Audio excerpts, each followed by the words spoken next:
question qui concerne supporter yo. Mwen gen yon dossier immigration en attente, ça veut dire asile ou soit statut protection temporaire TPS. Est-ce que me qualifié pour me venir yon supporter? Non, si ou gen yon dossier immigration en attente, tant que yon demande d'asile qui en attente, ou soit yon premier demande TPS, mais ou pas gen yon statut légal aux États-Unis, ou soit pas gen yon liberté conditionnelle, yon pas reporter yon décision en faveur ou soit ou pas bénéficier yon intervention qui te empêché yon déporter ou pas qualifié pour venir yon supporter.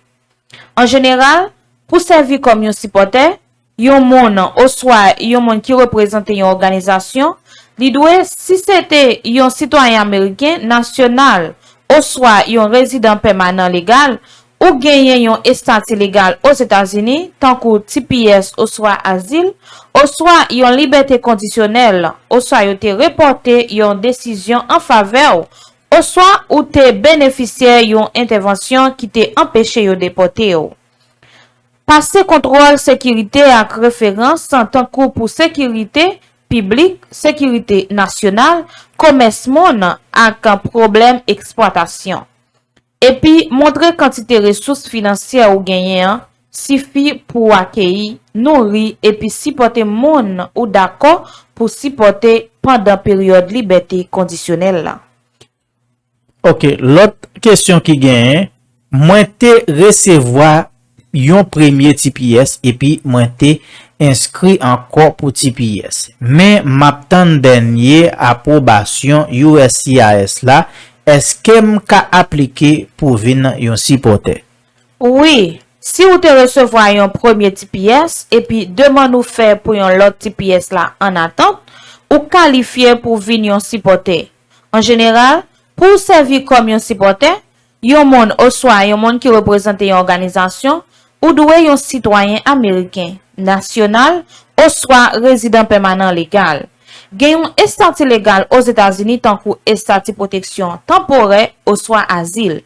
Ou soit ou gen yon liberté conditionnelle ou soit ou te reporter yon décision en faveur ou soit ou te bénéficier yon intervention qui te empêché ou yon déporter ou. OK, l'autre question. Est-ce que moi besoin yon même famille yon bénéficiaire pour soumettre yon forme I-134A dans cadre processus là? Non, tout monde qui remplit condition pour yo vin yon supporter et puis USCIS validé dans cadre processus là quand supporter bénéficiaire qui qualifié yo. Ou soit même famille proche yo sans yo pas garder si supporter a gen rapport avec bénéficiaire. OK. Est-ce que organisation yo ka servi comme supporter? C'est vrai yon moun obligé rempli et puis si informe I-134A. Yo ka fait ça dans association ak ou soit sous nom yon organisation, yon entreprise, ou soit yon l'autre compagnie qui pral bay bénéficiaire quelque ou soit tout supporter qui nécessaire.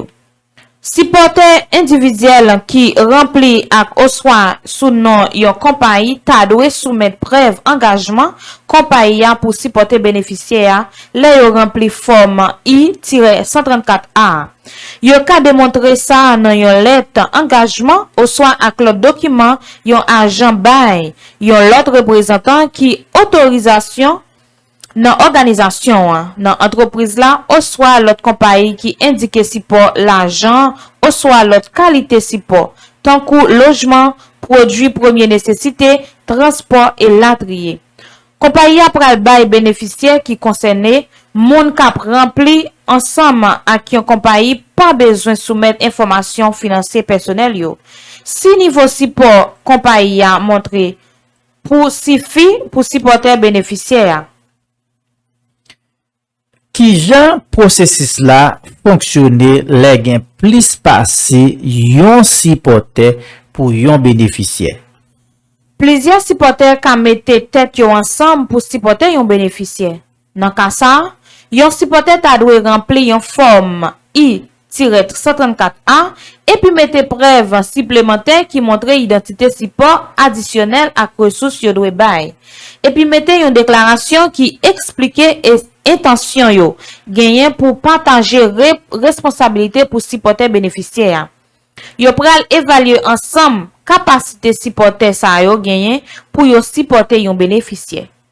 Organisation, entreprise ak l'autre compagnie qui basée aux États-Unis capable tout supporter monde qui rive yo à travers processus ça. C'est vrai, yon monde obligé rempli et puis signer forme I-134A. Yo ka fait ça dans association ak ou soit sous nom yon organisation, yon entreprise ou soit yon l'autre compagnie qui pral bay bénéficiaire quelque ou soit tout support qui nécessaire. Supporter individuel qui remplit ak ou soit sous nom yon organisation, entreprise ou soit l'autre compagnie ta dwe soumettre preuve engagement compagnie pour supporter bénéficiaire le yo rempli forme I-134A. Yo ka démontrer ça dans yon lettre engagement ou soit ak l'autre document yon agent bay ou soit dans yon l'autre représentant qui gen autorisation dans organisation dans entreprise là ou soit l'autre compagnie qui indique si pour l'argent ou soit l'autre qualité support tant que logement, produits première nécessité, transport et latrier. Compagnie pral bay bénéficiaire qui concerne monde cap rempli ensemble avec organisation, entreprise ou soit l'autre compagnie pas besoin soumettre information financière personnelle liyo. Sinon, si niveau support compagnie montré suffit pour supporter bénéficiaire. Ok, konya, mwen vle supporter yon famille qui gen 4 moun. Est-ce que mwen ka rempli yon forme I-134A pour toute en famille? Non, supporter doit remplir yon forme I-134A à pas pour chaque bénéficiaire. Ça gen la dans tout si moun qui mine yo. Songez, si moun qui poko gen 18 ans doit voyager aux États-Unis sous surveillance parent qui prend soin nan ou soit moun qui responsable légal là. Est-ce que yon supporter ka d'accord pour supporter plus passer yon bénéficiaire? Oui, yon moun ka soumettre yon forme I-134A à pas pour chaque bénéficiaire li accepter supporter yo.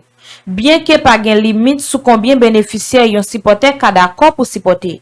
USCIS pral déterminer si yon supporter gen capacité financière pour supporter tout bénéficiaire yo pendant période liberté conditionnelle là qui ka arrivé jusqu'à 2 ans. Moi c'est un citoyen américain, mais moi habité à l'étranger. Est-ce que me qualifié pour me venir supporter?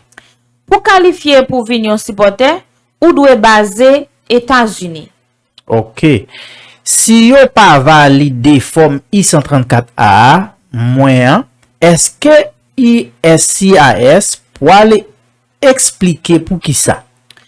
Yon fois USCIS fin examiner forme I-134A noir, et puis li juge moun qui ta remen baye support pas satisfait condition yo pour venir supporter, nous pral voyer yon avis pas validé by supporter ak bénéficiaire. Si nous besoin plus information, nous ka voyer yon demande pour preuve. Si yon supporter kwe li rempli condition yo pour venir supporter d'après processus là, li ka rempli yon nouveau forme I-134A et puis soumettre information additionnelle yo comme preuve. Yon l'autre monde qui ka servi comme supporter ka rempli yon forme I-134A tout pour yon bénéficiaire qui était déjà dans yon forme I-134A qui pas validé. Ok. Et dans l'autre partie, est-ce que gagnons exigence spécifique sous revenu pour forme I-134A? Non, situation chaque monde qui t'a remen vin supporter yo différent. Et puis nous examiner information financière yo bay nan forme I-134A concernant tout bien ak ressources yo genyen. Nous utiliser guide fédéral pauvreté yo. Jean département santé ak service social yo décrit là comme yon guide général pour déterminer capacité supporter pour supporter bénéficiaire pendant période durée période liberté traditionnelle conditionnelle yo prévoir pour bénéficiaire. Le nou itilize guide pauvreté fédéral yo, nou konsidere quantité monde qui genyen nan foyer sipote ya. Sa gen la dan tout bénéficiaire qui inscrit nan forme I-134A sipote ya, même si yo pa gen intention vive ak sipote ya. Ki kalite preuve financier mwen dwe bay? Eske mwen bezwen bay deklarasyon impôt mwen yo, preuve sou travay mwen ak releve la bank, ou soit eske mwen ka soumet seulement yon nan dokiman sa yo? Sipote yo ta dwe determine ki informasyon financier yo genyen konsenan bien yo pou yo ede USCIS determine kapasite financier yo. Kek exemple sou preuve financier ke nou ka gen la dan l deklarasyon impôt sou revenu fédéral wa. Releve la banque, forme W-2, deklarasyon salaire ak taxe, patron wan nan bay. Sou chèque ou soit relevé salaire pour quelques mois qui sont passés yo. Ak nan n'importe preuve revenu qui sorti nan foyer yo.